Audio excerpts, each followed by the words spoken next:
चलिए सीधा रुक करेंगे राजधानी भोपाल का। जीआईएस के समापन के बाद सीएम संबोधित कर रहे हैं, सुनते हैं। भोपाल की ग्लोबल इन्वेस्टर समिट अपने मुकाम तक पहुंची है। ये कई प्रकार की चुनौतियों वाला स्थान भी था और आयोजन भी अपने आप में कई प्रकार के अलग से अनुभव वाला था।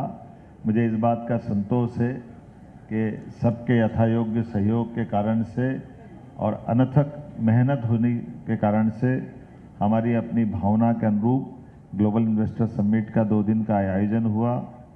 खास करके मैं मान के चलता हूं कि किसी भी राज्य सरकार के लिए इन्वेस्टर समिट से न केवल उसकी आर्थिक और औद्योगिक विकास की नई एक ऊंचाई हासिल होती है, ये एक मील का पत्थर साबित हुई है। ग्लोबल इन्वेस्टर समिट 2025 का सफल समापन ये अपने आप में संतोषजनक भी है और कई मामलों में उत्साहवर्धक भी है। वैसे तो आपकी सबकी जानकारी है, ग्लोबल इन्वेस्टर समिट के लिए जो हमने स्लोगन दिया, जो थीम दी, अनंत संभावनाएं। वास्तव में किसी भी राज्य के लिए विकास के मामले में अगर पैमाना बनाए तो वो अनंत संभावनाएं ही है। और ऐसे में हमारी अपनी भूमिका, खास करके ये पहली बार समिट एक मल्टी समिट प्रारूप में की गई है, जिसमें विभिन्न क्षेत्रीय एवं सेक्टोरल विषयों पर केंद्रित चर्चाएं हुई है, जिसका उद्घाटन बीते कल 24 फरवरी को यशस्वी प्रधानमंत्री द्वारा किया गया। और मैं मान के चलता हूं, जिस प्रकार से माननीय प्रधानमंत्री जी ने उद्घाटन भाषण में जो उनने विषय रखा है, उससे प्रदेश और देश के उद्योग जगत को नई ऊर्जा और दृष्टिकोण प्रदान किया गया है। प्रधानमंत्री द्वारा प्रदेश की निवेश अनुकूल नई 18 नीतियाँ लॉन्च की गई और खासकर उद्घाटन सत्र के दौरान एक विशेष वीडियो प्रस्तुति के माध्यम से मध्य प्रदेश की औद्योगिक एवं निवेश क्षमताओं को दर्शाया गया, जिसे निवेशकों द्वारा सराहा गया है। माननीय गृह मंत्री श्रीमान अमित शाह जी और केंद्रीय मंत्री राम मोहन नायडू जी ने आज जो समापन किया और मार्गदर्शन दिया, वो हम सबके लिए प्रेरणादायी है। मैं यशस्वी गृह मंत्री का भी आभार मानता हूँ। माननीय प्रधानमंत्री जी की हमारी मौजूदगी हमें एक नए संकल्प की तरफ ले जा रही है। अब मैं ये 2 दिन होने वाले कार्यक्रमों के बारे में बताना चाहूँगा। कुल 25,000 से अधिक रजिस्ट्रेशन हमारे हुए। 60 देशों से 100 से अधिक विदेशी प्रतिनिधियों ने मध्य प्रदेश में निवेश एवं व्यापारिक सहयोग की संभावनाओं का अन्वेषण किया है। 9 देशों ने पार्टनर कंट्री के रूप में सहभागिता की है, जिसमें उल्लेखनीय मैं नाम बताना चाहूँगा: Canada, Germany, Italy, Japan, Morocco, Poland, रूस, रवांडा, यूनाइटेड किंगडम अर्थात इंग्लैंड। विदेशी प्रतिनिधियों के कुछ नाम मैं उल्लेख नहीं दूंगा, नाम तो बहुत सारे हैं, लेकिन जैसे श्री राज मोदी, ये उप मंत्री उद्योग एवं वाणिज्य जिम्बाब्वे सरकार के, डॉक्टर शंकर प्रसाद शर्मा, राजदूत नेपाल, श्री मोहम्मद मलिकी, राजदूत मोरक्को, सुश्री स्टेला नोकोमा, राजदूत जिम्बाब्वे, डॉक्टर डिजायर बोनीफेस सोम, राजदूत Burkina Faso, Shri Felix Diallo, राजदूत माली, सुश्री अना तबान, राजदूत मोल्दोवा, श्री जगन्नाथ स्वामी, उच्चायुक्त फिजी, सुश्री जैकलिन मुकानेरा, उच्चायुक्त रवांडा, सुश्री लेबो हांग, वेलेंटाइन मोचाबा, उच्चायुक्त लेसोथो, श्री यागी कोजी, महावाणिज्य दूत जापान, श्री मार्टिन मेयर, महावाणिज्य दूत Switzerland, Shri Ivan Y Fetisov, महावाणिज्य दूत रूस, श्री वाल्टर फेरारा, महावाणिज्य इटली, श्री डोनाविट पुलस्वात, महावाणिज्य Thailand, Shri James Michael Sal, CEO Canada, Shri Hiroyuki Kitamura, महानिदेशक जापान, श्री एरिक गुडब्रांड, पूर्व मंत्री नॉर्वे। और आज जो गवर्नर रूस के आए थे, उनके एक दल आया था, इसका नाम इसमें छूट गया है, वो अलग से पूरा दल लेके आए थे, मेरी उससे 1 to 1 हुई थी। अग्रणी उद्योगपतियों की भागीदारी, 300 से ज़्यादा वृहद इकाइयों के चेयरमैन, सीईओ, मैनेजिंग डायरेक्टर आदि इसमें इनने सक्रिय भागीदारी ली है। जीआईएस 25 में उद्योग जगत के दिग्गज Shri Gautam Adani, chairman Adani group, Shri Nadir Godrej chairman MMD और Shri Firoz Khambata chairman Rasna private limited, Shri Baba N Kalyani chairman MMD, Shri forge limited Rahul Awasthi. वैसे कई सारे नाम आपने सबने देखे होंगे, उल्लेखनीय नामों में मैंने बताए हैं, ये काफ़ी नाम इसमें है।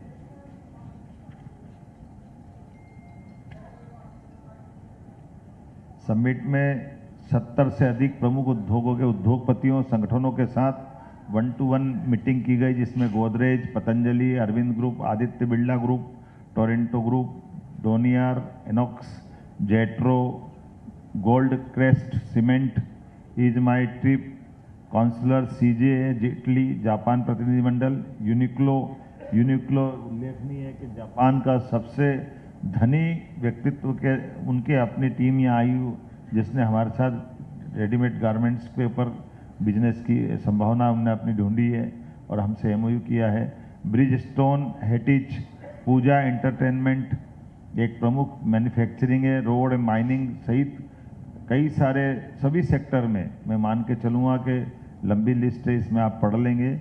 GIS 2025 में 600 से अधिक B2G बैठकें, 5000 से अधिक B2B बैठकें आयोजित हुई, जिनमें उद्योगपतियों, निवेशकों, MSMEs ने भाग लिया है। पहली बार AI based business match making tool का उपयोग किया गया, जिसके आधार पर सही साझेदारों को जोड़ने में मदद मिली। बैठकों ने मध्य प्रदेश को वैश्विक औद्योगिक केंद्र के रूप में स्थापित करने में महत्वपूर्ण भूमिका अदा की है। इस बार ग्लोबल इन्वेस्टर समिट को और अधिक प्रभावशाली बनाने के लिए GIS में 6 विभागीय समिट का आयोजन किया गया। जैसे कि आपको जानकारी है, ITM technology summit, renewable energy summit, MSME M startup summit, tourism summit, mining summit एवं अर्बन डेवलपमेंट समिट। इन मिनी समिट में विभागों के साथ उद्योगों के विशेषज्ञों ने सीधा संवाद किया और राज्य की नीतियों पर विस्तार से चर्चा की और निवेश के अवसरों को एक तरह से रूपरेखा बनाने का काम किया है। इन मिनी समिट में लगभग 100 सेक्टर एक्सपर्ट उद्योगपतियों ने स्पीकर्स एवं पैनलिस्ट के रूप में अपनी भूमिका अदा की है। इस समिट के दरमियान 10 थीमेटिक सेक्टोरल सेशन का आयोजन किया गया। इसी में खासकर कृषि, खाद्य एवं डेयरी प्रसंस्करण, फार्मास्यूटिकल्स, चिकित्सा उपकरण, स्वास्थ्य सेवा, टेक्सटाइल एवं गारमेंट्स, लॉजिस्टिक्स, वेयर हाउसिंग, कौशल विकास, road infrastructure development, green hydrogen, सहकारिता जैसे महत्वपूर्ण क्षेत्रों में संवाद के कार्यक्रम हुए हैं। प्रवासी मध्य प्रदेश समिट में 500 से अधिक प्रवासियों ने अब हमारे प्रवासी भारतीयों को अपने प्रदेश के साथ गहराई से जोड़ने में अपनी भूमिका अदा की है। प्रवासी भारतीय द्वारा विभिन्न क्षेत्रों में निवेश के भी कई प्रस्ताव दिए हैं। अब निवेश के लिए जो प्रस्ताव आए, मैं उस तरफ जाना चाहूँगा। साथियों, इस समिट एवं इसकी राह बनाने के लिए हमारी रीजनल इंडस्ट्री खास करके मान के चलें कि पहले RICEO भारत एवं विश्व के विभिन्न शहरों में आयोजित सम्मेलनों के बारे में जैसे कि आपको पहले जानकारी दी जा चुकी थी, उनके प्रस्ताव उत्साहवर्धक है। खास करके GIS 2025 में जो प्रस्ताव मुझे मिले हैं, मैं आपको बताना चाहूँगा। नवीन एवं नवकरणीय ऊर्जा, इसमें लगभग 5.72 लाख करोड़ का निवेश और जिसमें रोजगार मिलेगा 1.4 लाख करोड़ का, और इसी प्रकार से 1.4 लाख लोगों को रोजगार मिलेगा। लागत करोड़ों में है और रोजगार लाख में है।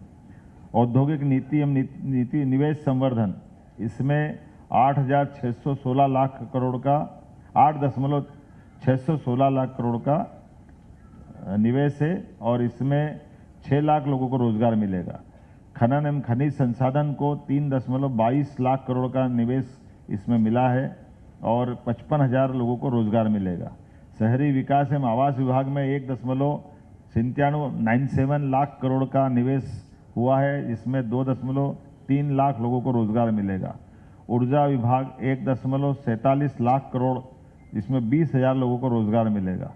पर्यटन विभाग 68,000 करोड़ का है, जिसमें 1.2 लाख लोगों को रोजगार मिलेगा।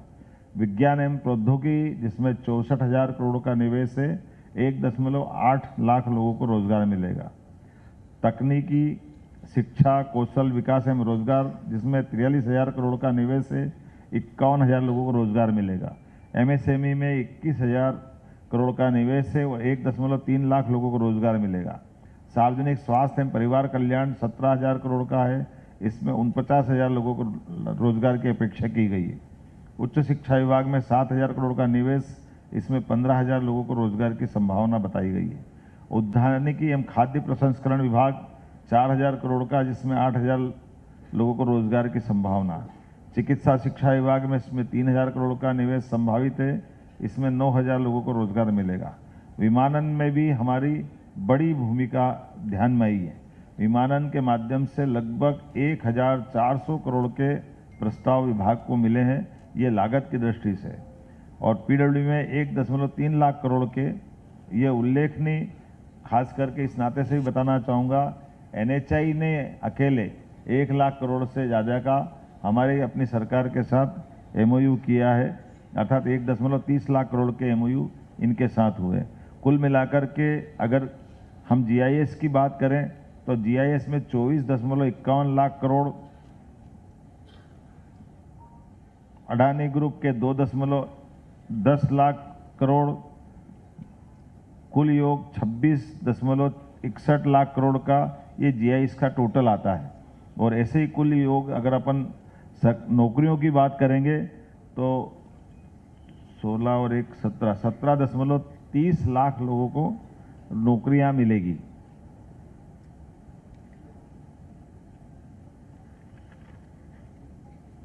और रीजनल इंडस्ट्री कॉन्क्लेव, इनके भी मैं डाटा देना चाहूँगा जो पहले आपकी जानकारी में है ही।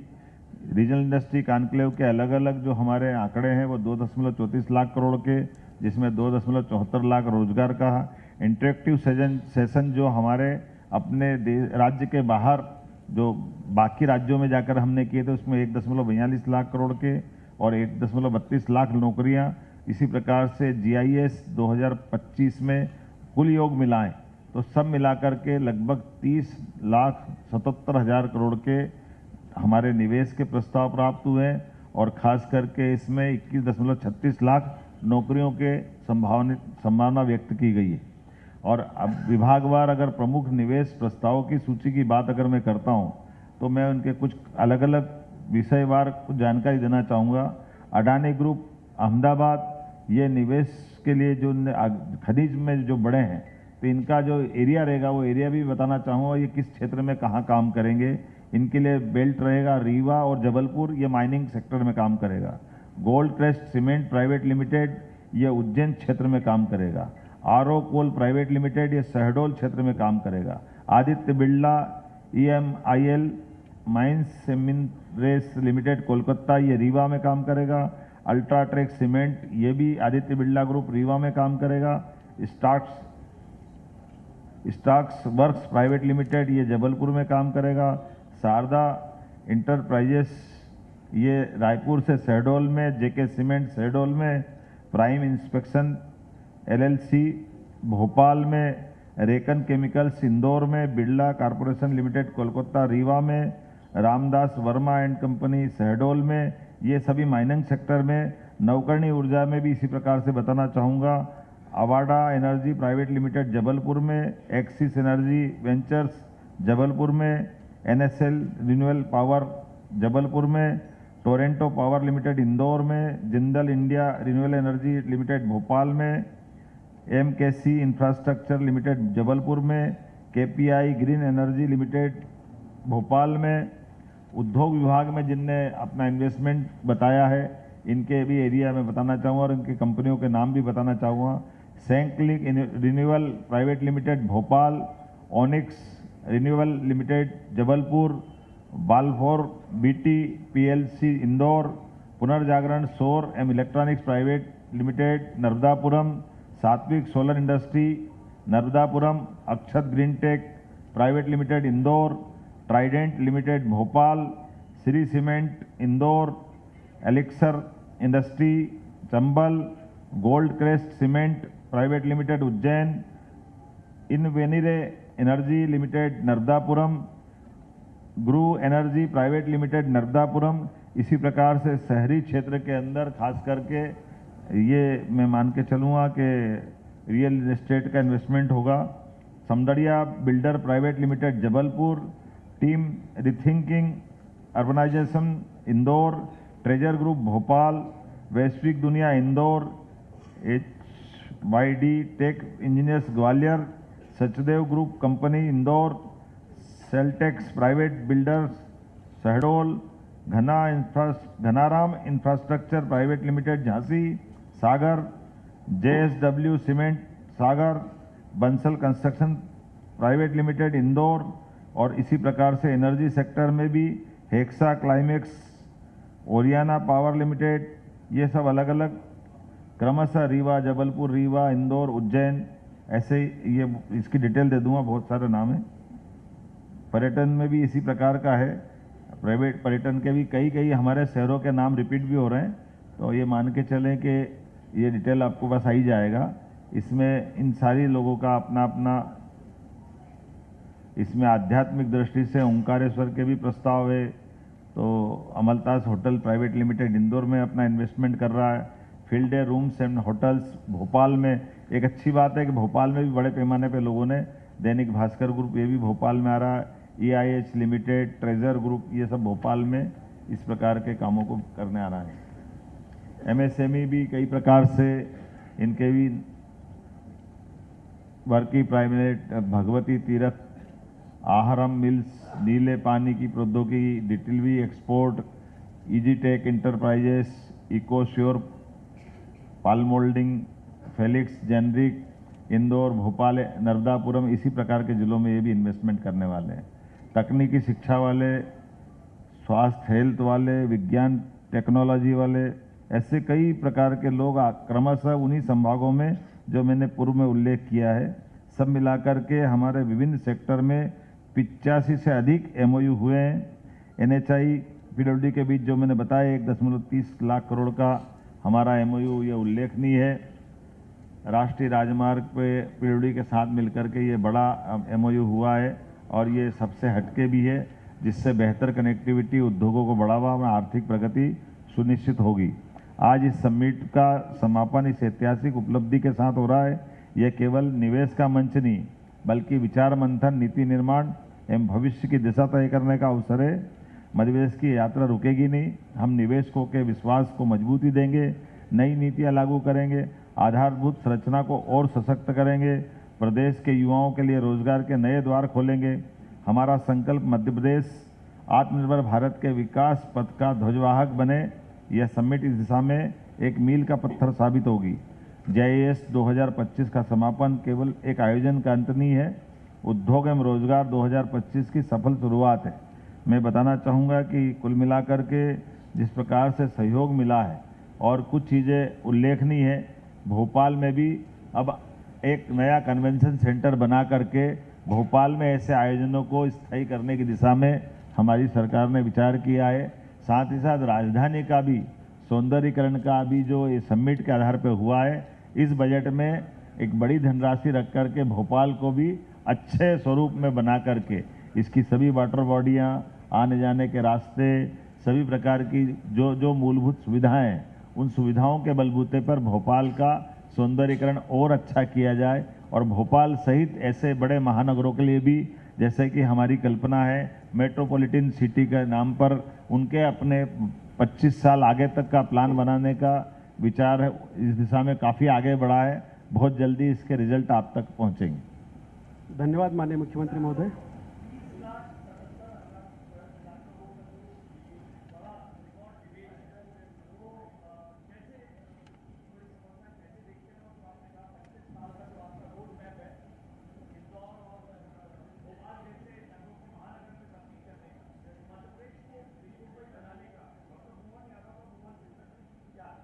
मिनी बम्बई में ये अपने आप में स्वाभाविक रूप से जिनकी प्रगति हो रही है, उनको अपने जिलों से युक्तियुक्तकरण के आधार पर मेट्रोपॉलिटन कल्पना के अनुसार कई राज्यों ने अच्छे प्रयोग किए हैं। उन प्रयोगों को हम अपने यहाँ दोहरा करके भविष्य की दृष्टि से ऐसे कई विकास के काम कर रहे हैं। लेकिन अभी तो मैं इसकी बात करूँगा, उसकी प्रेस अलग करेंगे जब आने वाला है। सुधीर, हेलो।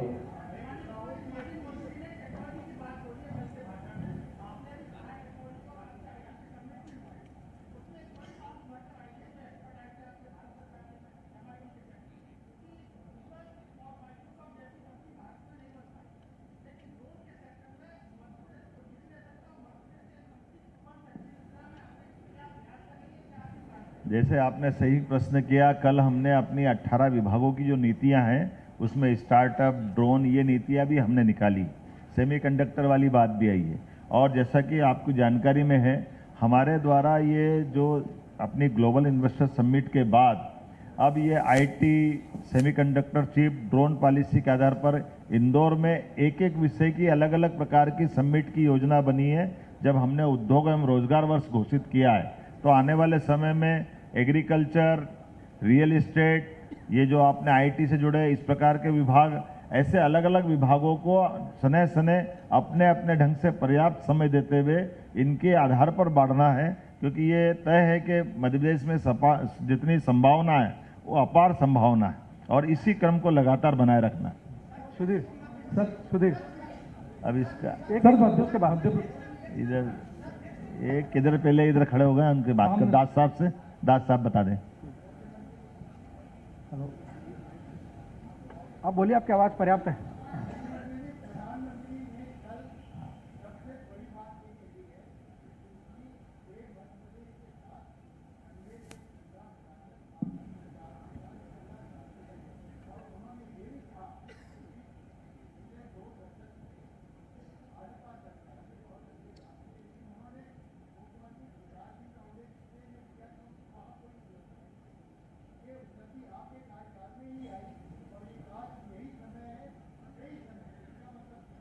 देखिए, बहुत अच्छी बात उनने कही है कि लगभग ये 20 साल की हमारी सरकारों का अगर आकलन देखें, अब ये कांग्रेस के लोग जवाब दे कि 1956 में मध्य प्रदेश बना था, लेकिन आप जानकारी निकाल लेना, गूगल से भी मिल जाएगी कि 2003-04 तक औद्योगिक विकास दर क्या थी, वो माइनस में थी। अगर माइनस में है तो ये आखिर लंबा समय जिनने निकाला, ये किनके खाते में जाएगा? मैं वैसे माफ़ करना, अभी हम कांग्रेस बीजेपी नहीं करना चाहते हैं, क्योंकि विकास के मामले में सबके साथ चलते हैं, लेकिन जो रिकॉर्ड है उससे तो नकार नहीं सकते। सड़क, बिजली, पानी, अगर सबकी कठिनाइयां हैं, उद्योग कैसे पनपेंगे? और ये बात भी सही है कि वो सारे उद्योग जो अंग्रेजों के समय से चल रहे थे, वो एक एक करके दम तोड़ते गए उसी कालखंड में, जिसको हमने अभी अपने ढंग से उन मजदूरों का भी चुकारा किया और उनकी भूमियों के बलबूते विकास के नए कीर्तिमान, नए हमने टारगेट तय किए हैं। लेकिन विकास के मामले में कुल मिलाकर के ये दृष्टिकोण सकारात्मक रहे, इतना ही आग्रह। मुख्यमंत्री जी 26 लाख करोड़ एक एक करके बोले तो मजा आएगा ना। राजेश अरे इतने सारे बोलेंगे क्या होगा? राजेश आप बात करें। इधर से बोल रहा हूँ, समझ में माइक किसके पास? राजेश जी सर इधर आप खड़े हो जाइए। राजेश जी खड़े हो जाइए। सर माइक यहाँ है। मुख्यमंत्री जी 26 लाख करोड़ से ज़्यादा के निवेश प्रस्ताव प्राप्त हुए हैं, जो एक अच्छा बड़ा आंकड़ा है। अब इसको धरातल पर लाने की चुनौती आप और आपकी सरकार की और पूरी मशीनरी की है। इसको लेकर कोई एक रोड मैप आप बनाएंगे? इसके अलावा एक उससे जुड़ा सवाल ये है कि हर बार समिट जब होती, ग्लोबल समिट, तो अगली समिट की तारीख तय कर दी जाती है। तो मेरा आपसे अनुरोध है कि इस बार तो आपने अपनी इच्छा से भोपाल में इसको आयोजित किया है, अगली बार आप इसका आयोजन इंदौर में ही करें परंपरा के अनुसार। तो इसकी घोषणा भी आप आज ही करें कि कब करेंगे अगली बार समिट? मैं थोड़ा सा अब आपके प्रश्न का जवाब दे देता हूँ।